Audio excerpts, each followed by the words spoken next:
esta, ¿no? Giovanni, Te han enviado ¿le apagan la la luz? conclusión. ¿Listo?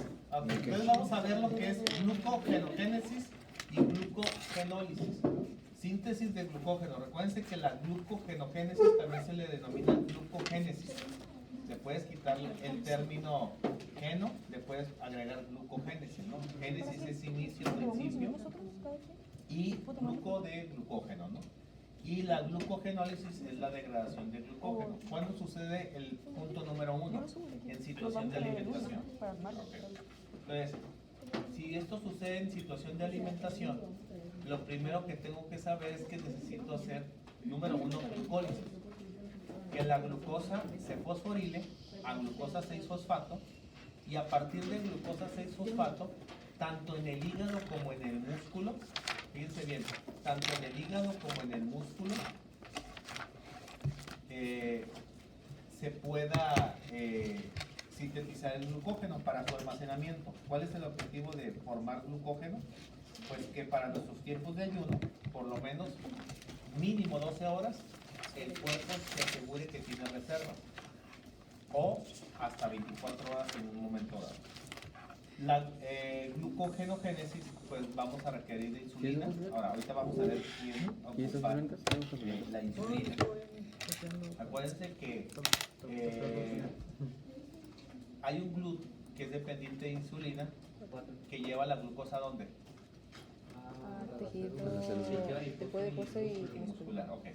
La síntesis de glucógeno también se da en el tejido adiposo, pero en el tejido adiposo no se almacena glucógeno. ¿Estamos de acuerdo? Se sintetiza, ¿qué? Glucagón.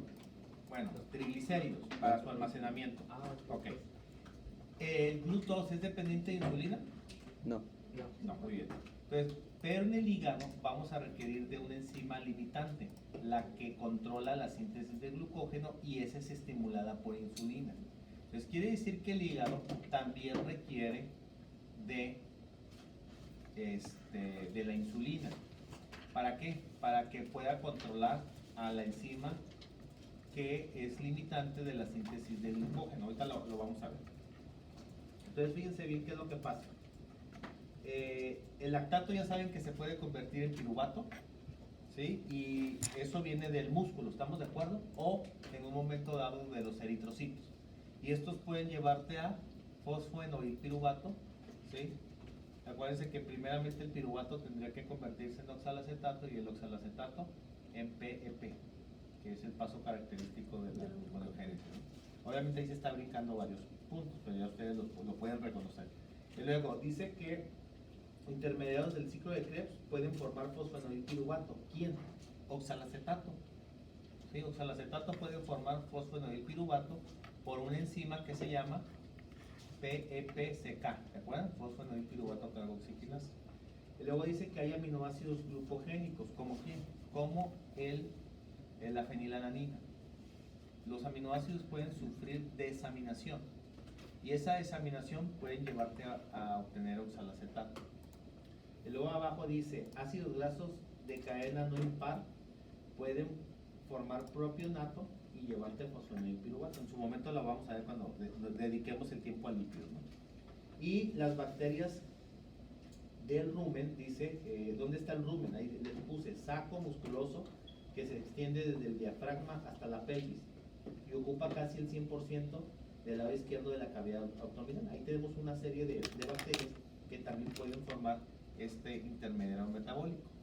Ahora, él es clave porque a partir de él ocupamos y podemos hacer la gluconeogénesis.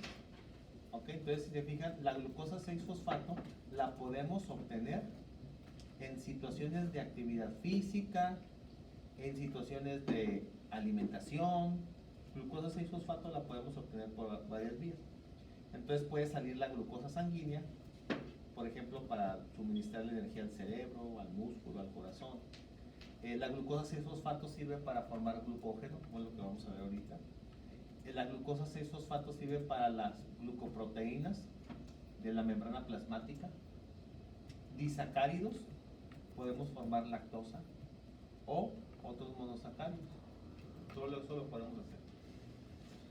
Ahora, ¿Qué pasa en músculo esquelético en condiciones anaeróbicas? Pues recuérdense que en condiciones anaeróbicas sin uso de oxígeno, la glucosa en estado de alimentación tuvimos que verla almacenada, pero en situaciones de ayuno la podemos degradar, pero siempre y cuando sea actividad física, o sea, que tengamos algún tipo de ejercicio y podamos degradar glucógeno.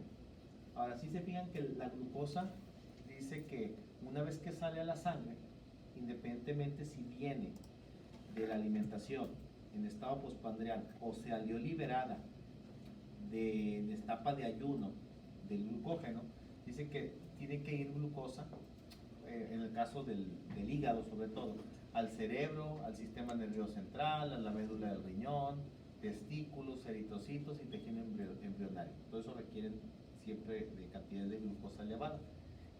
Cuando hay una hipoglucemia dice que puede haber disfunción cerebral, provocar coma y muerte. Es por eso que el cerebro nunca deja de recibir glucosa. Tú estás durmiendo, estás en ayuno. ¿Quién está mandándole glucosa al cerebro? El glucógeno hepático. Acuérdense que para estados de reposo, glucógeno se degrada, pero tiene que pasar a glucosa 6-fosfato. ¿Cuál es la enzima que utiliza de manera rápida el hígado para que la glucosa 6-fosfato pueda convertirse en glucosa y salir rápidamente al torrente sanguíneo? ¿Cuál es la enzima que tiene el hígado? Glucosa 6-fosfatasa. ¿Sí? Ahorita la vamos a ver. La glucosa 6-fosfatasa, acuérdense que es una enzima común de la glucogenólisis hepática y de la gluconeogénesis. ¿Okay? ¿Qué es gluconeogénesis? Formación de la glucosa a partir de precursores distintos de los hidratos de carbono. ¿Dónde sucede eso? Habíamos mencionado ya hígado y la corteza renal o suprarrenal, que habíamos mencionado 90 y 10. Y decíamos, Mario, que cuando hay estados de inhalación, ya un ayuno más prolongado de más de 24 horas, ¿qué porcentaje puede hacer el riñón gluconeogénesis? 50%. Otra vez. El 90% normalmente de la gluconeogénesis en un estado de ayuno no tan prolongado, el 90% lo hace el hígado y el 10% lo hace el riñón. Pero en estados de inhalación, entiéndase como ayuno prolongado, más de 24 horas, 3 días, etc. ¿Qué porcentaje puede ser el riñón de gluconeogénesis?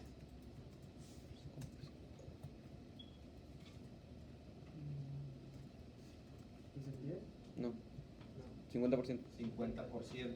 Ahora, díganme a partir de qué moléculas o metabolitos podríamos hacer gluconeogénesis renal. ¿Renal? ¿Son los tres? O sea, el riñón, a partir de qué moléculas puede ser Creo que son gluconeogénesis. diferentes. ¿No son los mismos que el hepático? Díganme qué tipo de metabolitos, moléculas, el riñón dispone para hacer gluconeogénesis. Ese viene de los lípidos. Acuérdense de los metabolitos que pueden hacer gluconeogénesis. Lactato. Aminoácidos. ¿Se acuerdan que Sí, ya.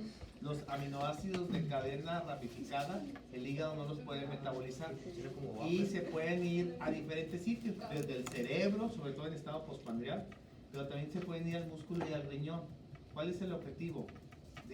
Acuérdense que el aminoácido también tiene acción buffer. Ahí se puede desaminar para que se vayan en forma de amonio, pero acuérdate que el aminoácido se queda sin grupo amino, se queda como esqueleto carbonado y pudiera quedarse como oxalacetato, se pudiera quedar como piruvato, ¿estamos de acuerdo? Y ahí es donde podemos hacer la gluconeogénesis y salga liberada glucosa, ¿verdad? Bueno, ahí tenemos que el piruvato, al convertirse en oxalacetato por la piruvato carboxilasa, se convierte en fosfanoilpiruvato y ya el fosfanoilpiruvato me puede conectar con la glucólisis, pero de manera inversa. Acuérdense que existen 3 enzimas gluconeogénicas: fosfanoilpiruvato carboxiquinasa, fructosa 1,6 bifosfatasa y glucosa 6-fosfatasa. Esas son las tres enzimas que son la inversa de la glucólisis de las que eran irreversibles, nada más que esas suben, ¿sí? Esa es la única diferencia. Ahora, si se fijan, la exoquinasa, es lo que les acabo de decir, se sustituye por la glucosa 6, la exoquinasa te convierte la glucosa a glucosa 6-fosfato, la fosfofructoquinasa te lleva a la formación de fructosa 1,6-difosfato y la piruvato-sinasa te lleva también, ¿mande? O sea, son el contrario. Ajá, no, pero no son las enzimas, son los sustratos que estamos obteniendo, ¿sí? ¿Qué es lo que requerimos nosotros para hacer gluconeogénesis? ¿Químico? ¿Por qué piruvato carboxilasa? ¿Qué no debería ser solo piruvato? No, a ver, tú ocupas que el piruvato se convierta en oxalacetato. Ah, ok, ya. ¿Sí? Entonces, ahí estoy hablando, por ejemplo, que ocupas para la gluconeogénesis glucosa 6-fosfato. ¿Qué más ocupas? Fructosa 1,6-difosfato y ocupas la piruvato carboxilasa. Ahí estamos, ya estoy hablando de manera muy general, no estoy hablando de las enzimas. ¿Sí? El ciclo del ácido cítrico lo ocupas, Krebs, por medio del oxalacetato. Acuérdense que el oxalacetato puede salir del ciclo de Krebs o puede salir de la piruvato carboxilasa. Tienes dos opciones. El cuerpo se asegura que el oxalacetato, si por alguna razón la piruvato carboxilasa no está, pues tengas por el ciclo de Krebs, ¿no? Y tengas esta corrección. Si ustedes se fijan, dice que la piruvato carboxilasa es un regulador positivo, dice casi inactivo en presencia de acetilcoenzima A. ¿Sí? Entonces, acuérdense que cuando está la presencia de acetilcoenzima A, ese puede ser un regulador positivo. ¿Por qué? Porque si yo tengo acetilcoenzima A, me puede llevar por el ciclo de Krebs a llegar a oxalacetato. ¿Sí? Entonces, obviamente, piruvato carboxilasa siempre se debe de asegurar de que tenga que formarse oxalacetato, ¿verdad? La fructosa 1,6-bifosfatasa pues también es clave, ¿no? Porque esa es la que nos permite, al igual que la PFK1 que limitaba la velocidad de la reacción, esa también limita que rápidamente pueda convertirse en glucosa. ¿Okay? Bifosfatasa.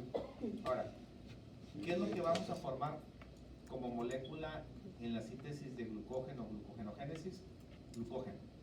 ¿Cómo se forma el glucógeno? Por medio de enlaces o glucosídicos. ¿Qué tipo de enlaces tenemos? Alfa 1,4 y alfa 1,6.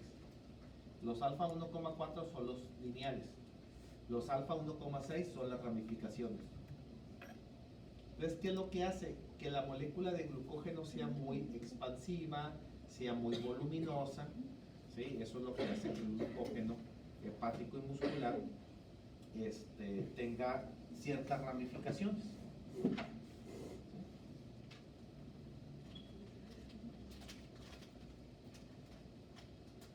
Ahí ves la molécula de glucógeno, ¿verdad?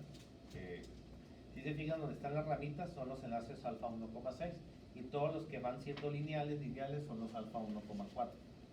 Ahorita vamos a ver qué requerimos de enzimas para poder unir los monómeros de glucosa. Cada bolita representa una molécula de glucosa que tiene que estarse uniendo con otra glucosa y así sucesivamente hasta formar algo que se llama glucógeno. Miren, ¿cuál es la enzima limitante de la síntesis de glucógeno? Ahí está, glucógeno sintasa. ¿Qué requiere de esta enzima? Insulina para trabajar. Pero acuérdense que el GLUT2 que llevó la glucosa al hígado no ocupaba insulina, pero esta enzima sí ocupa. Ahora, ¿sí se acuerdan que en el hígado hay una primera enzima de la glucólisis que tiene una KM elevada? La Glucosinasa. ¿Cuál? Glucosinasa. Ok. ¿Y qué decíamos? Que esa tiene una KM elevada y una Bmax elevada. ¿Y qué sirve? ¿Para qué sirve esta enzima?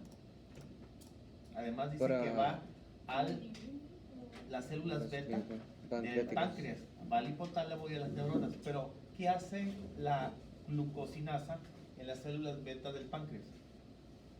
Es un marcador, algo así, un señalizador de la... Ok, eso sirve como sensor sensor. De la insulina. de la insulina. ¿Sí se fija? Entonces quiere decir que la glucosinasa que se encuentra en el hígado, que es la enzima número 1 para convertir glucosa a glucosa 6-fosfato, simultáneamente que está formando glucosa 6-fosfato para conectarte a la síntesis de glucógeno, ya está estimulando al páncreas. ¡Ey! Ocupo insulina para que actives a la glucógeno sintasa. ¿Sí me estoy dando a entender? Porque recuérdense que el GLUT2 no era dependiente de insulina, que llevó la glucosa al hígado. ¿Estamos de acuerdo? Entonces, fíjense cómo es de inteligente las células, el organismo. Una enzima que tiene una KM muy elevada y que tiene requerimiento de mucho sustrato, esa enzima que está aquí le está diciendo, ¿sí? Acá, el páncreas, sal al torrente sanguíneo y llega y estimula a la glucógeno sintasa, ¿sí? A nivel hepático. Porque acuérdense que el GLUT4 lleva la glucosa ¿a dónde? Al tejido muscular. Ahí no hay problema, va a tener disponible la insulina, ¿estamos de acuerdo? Porque el GLUT4 sí es dependiente de insulina. Y ahí la glucógeno sintasa va a estar muy estimulada, porque el GLUT4 ocupa insulina, ¿estamos de acuerdo? Pero el GLUT2 no ocupa insulina. ¿Cómo jodido le hacemos entonces para que entonces la glucógeno sintasa obtenga la insulina que necesita para ser estimulada? Pues lo que hace es por medio de la glucosinasa. La glucosinasa, que tiene una KM elevada, Bmax elevada, sirve como sensor para la glucosa, y recuérdense que el estimulador, el sensor de la glucosa, las altas concentraciones, ¿qué es lo que hacen? Estimulan la liberación de la insulina, gracias a ese mecanismo. Pero no se les olvide que la glucógeno sintasa es estimulada por la insulina y es la enzima limitante de la síntesis de glucógeno. Ahora, no es la primera enzima, ¿eh? Hay otras enzimas previas a la síntesis de glucógeno. Ahora sí se fijan que se van uniendo monómeros, enlaces alfa 1,4, alfa 1,4, alfa 1,4, y las extensiones son los alfa 1,6. Yo digo, ¿qué era lo que había mencionado de la glucosinasa? Que la glucosinasa sirve como sensor para las células beta del páncreas para la estimulación y liberación de la insulina. Entonces, la enzima que tú estás usando en la glucólisis hepática, que está ayudándote a formar glucosa 6-fosfato, y que esa glucosa 6-fosfato te ayuda a la síntesis de glucógeno, para que lo puedas visualizar todavía mucho más rápido.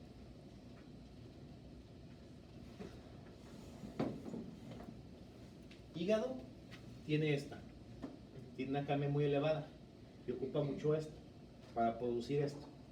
Fíjense, glucosa 6-fosfato tiene esta misma enzima que vimos en el metabolismo de la galactosa. Convierte glucosa 6 en glucosa 1-fosfato, fosfoglucomutasa.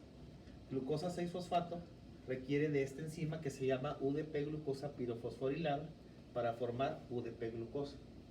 Y este ocupa a la glucógeno sintasa. La glucógeno sintasa también se le llama enzima ramificante, lo mismo, ¿sí? Y formas glucógeno. Ahorita vamos a ver los detallitos ahí, ¿no? Si tú te fijas, esta glucosinasa dice que también en el páncreas trabaja. ¿Y qué es lo que hace? Que la glucosinasa sirve como sensor para las células beta para que puedan producir la insulina y salga liberada, porque como estás en el hígado, ¿de dónde sacas insulina? Entonces, si la glucosinasa pancreática, que está haciendo glucólisis, estimula y libera a la insulina, el hígado, los hepatocitos tienen receptores para la insulina y hacer el primer mensajero. Utilizan la proteína quinasa para poder entrar y utilizan al AMP cíclico para que pueda estimular a esta enzima. Esta enzima, si no es estimulada por insulina, no forma glucógeno. ¿Sí? Aquí les estoy presentando glucogenogénesis y glucogenólisis. Cuando yo uso glucógeno muscular, fíjense lo que pasa.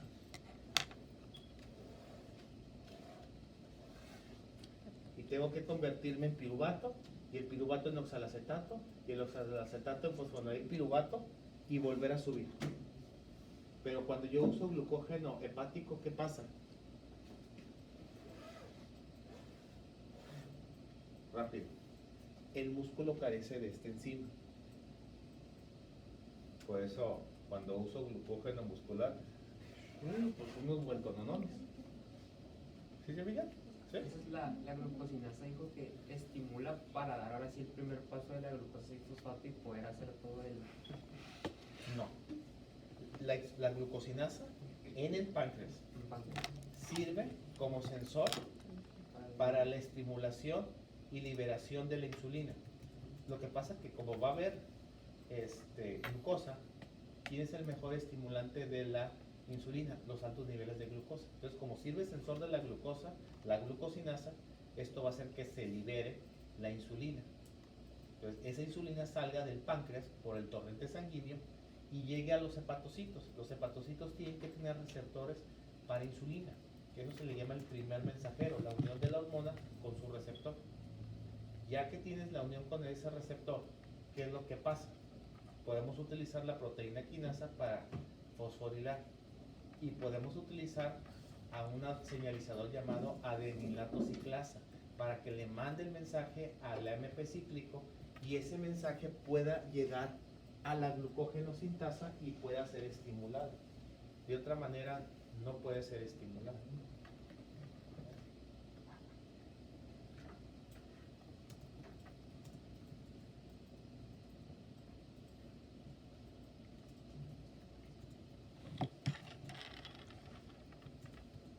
Ahora, regulación de la glucógeno sintasa, fíjense bien. La actividad de la glucógeno sintasa se encuentra regulada por fosforilación. ¿Para qué habíamos dicho? Que las enzimas de síntesis cuando están fosforiladas son ¿qué? Más alto. Ajá. Menos activas. Y cuando están desfosforiladas, más activas. Entonces dice, la actividad de la glucógeno sintasa, entonces ya sabemos que es estimulada por insulina.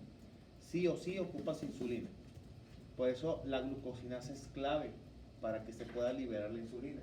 Se encuentra regulada por fosforilación. Puede ser fosforilada en varios puntos por acción de la proteína quinasa A. Ustedes van a ver que hay proteína quinasa A y proteína quinasa B. En los libros así te la marcan. Entonces dice y otras quinasas.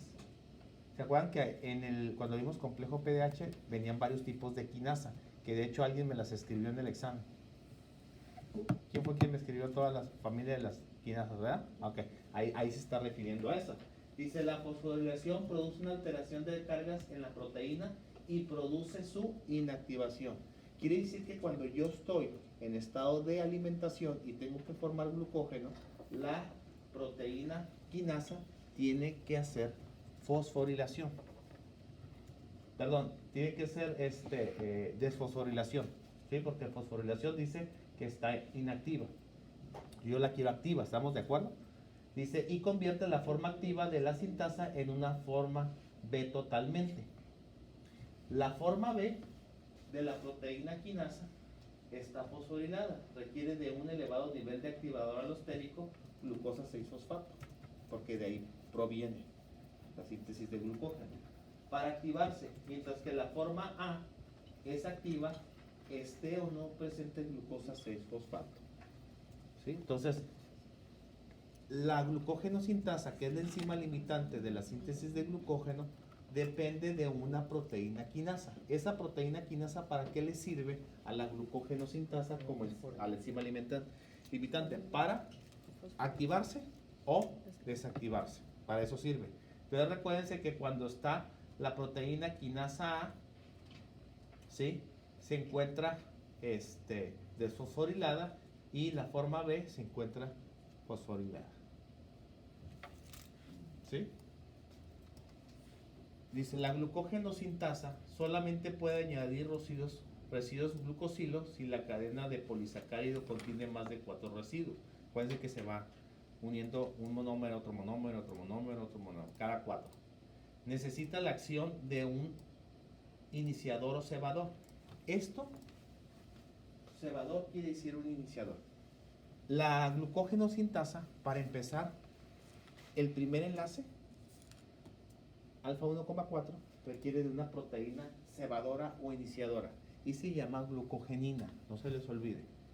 La proteína cebadora iniciadora que necesita la glucógeno sintasa para unir el primer monosacárido o la primera molécula de glucosa se llama glucogenina. La proteína tiene el nombre pues, de lo que va a sintetizar, ¿no? Glucógeno. En el primer enlace, ¿verdad? Ajá. Si no hay glucogenina no podemos hacer la primera conexión. Ya tengo la primera unión, ya de ahí solito se va a ir. ¿Sí? Entonces, si se fijan, son varios puntos muy importantes que la glucógeno sintasa requiere. Número 1, pues va a requerir de insulina. Número 2, va a requerir de una proteína llamada quinasa para desfosforilarla. ¿Sí? Desfosforilada está en su forma ¿qué? A. Y en su forma B está fosforilada. ¿Sí? Entonces, cuando yo estoy en ayuno, debe estar en su forma B. ¿Estamos de acuerdo? ¿Sí? Para ser más activa. ¿Sí? Pero no ella. ¿Quién? La que degrada el glucógeno. Hay dos enzimas que la proteína quinasa controla. Una se llama glucógeno sintasa y la otra se llama la enzima de degradación de glucógeno, que también le conocen como de ramificante. Se llama proteína fosforilasa. La glucógeno sintasa es la que produce, sintetiza el glucógeno. Y la proteína fosforilasa o de ramificante es la que degrada el glucógeno. Se los voy a poner en el pizarrón. Todos esos datos. Cierra la ventanita, por favor. Nada más la ventanita. ¿Qué estás haciendo, Abraham? Vas a ver el video. Yo también tengo sueño. Tengo hambre. Tengo sueño. Eso nos cuenta. Al otro día. ¿Ya le dieron borrador? Le digo, no, es mi mano. Bien. Ahí les va. Sí, está bien. Glucosa 6 fosfato, pues es la que inicia el proceso. ¿Ok? Entonces, glucosa se convierte, bueno, aquí te lo voy a poner. Glucosa a glucosa Es fosfato. 6 fosfato. Ya tengo una enzima que se llama Glucosinasa glucosinasa, o exoquinasa. ¿verdad? O también exoquinasa 4. Y esta, acuérdense que tiene una KM Alta. elevada, una velocidad. Pues necesita mucha glucosa para trabajar. ¿La Y exoquinasa genera es del 1 al mucho. 3? ¿Mande? Sí, pero dice 4. La 4. La exoquinasa es la 1 a la 3, ¿se acuerdan? Entonces, ¿esta qué sirve? Como sensor de la Insulina. insulina En páncreas. en las células Beta del páncreas. beta del páncreas. Entonces, esto sirve para que se liberación de insulina. Ok. La glucosa 6-fosfato tiene que pasar a formar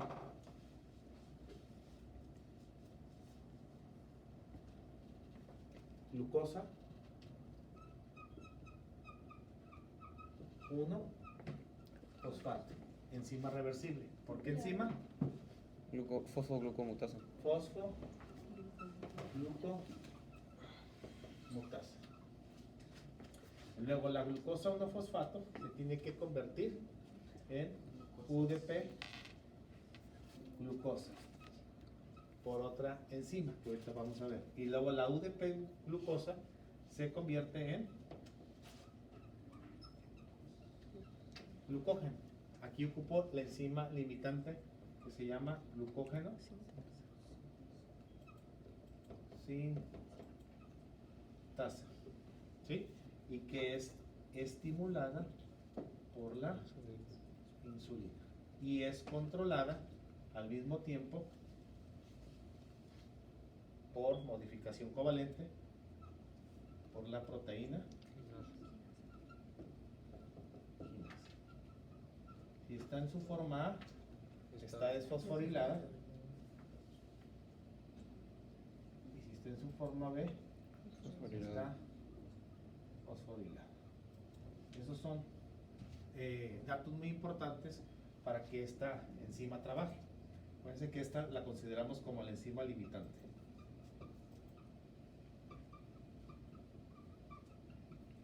De la síntesis de glucógeno. ¿Ok?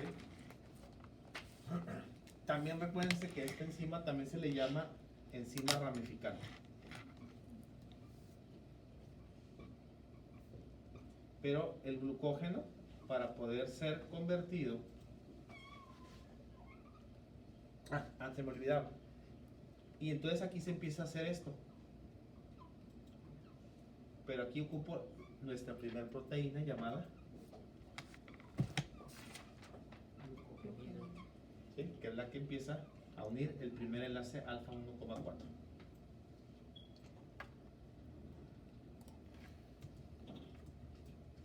Químico, ahorita comentó que cuando la proteína quinasa estaba en su forma B, Ajá. que es fosforilada, digo que estaba más activa, pero se refería a la enzima. A ver otra vez. Ok, dijo que cuando la proteína quinasa estaba en su forma B, Ajá. fosforilada, Ajá. era más activa. Para que la enzima fosforilasa que degrada el glucógeno trabaje más rápido. Refiriéndome a las enzimas de degradación fosforilasa son más activas. Acuérdense que la enzima que convierte glucógeno a glucógeno fosfato se llama enzima o proteína, perdón, fosforilasa, o también enzima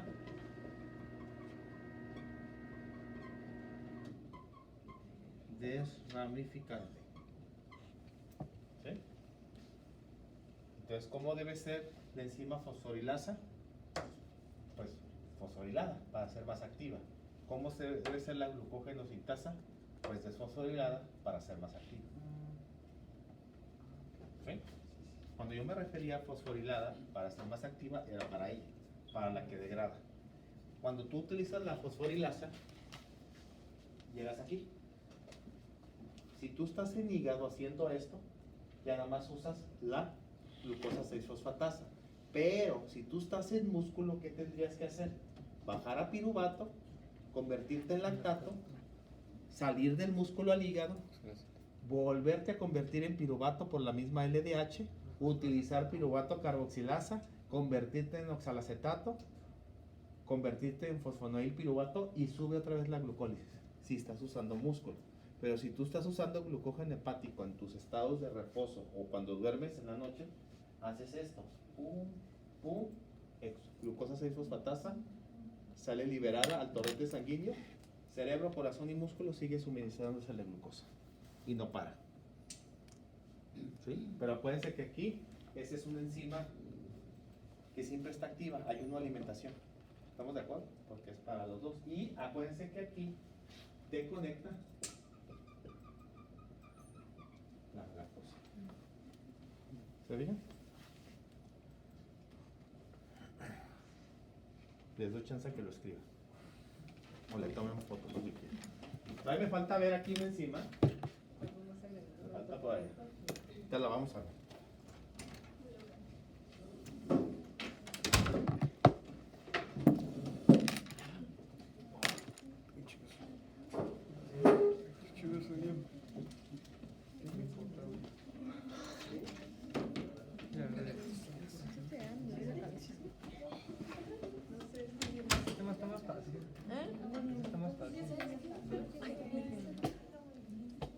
¿Se está haciendo más fácil? Sí. ¿Pues solo son dos rutas? No, no, no, no, no. No. Pues ya llegó el profe. Pues te va a regresar. Bueno, sí.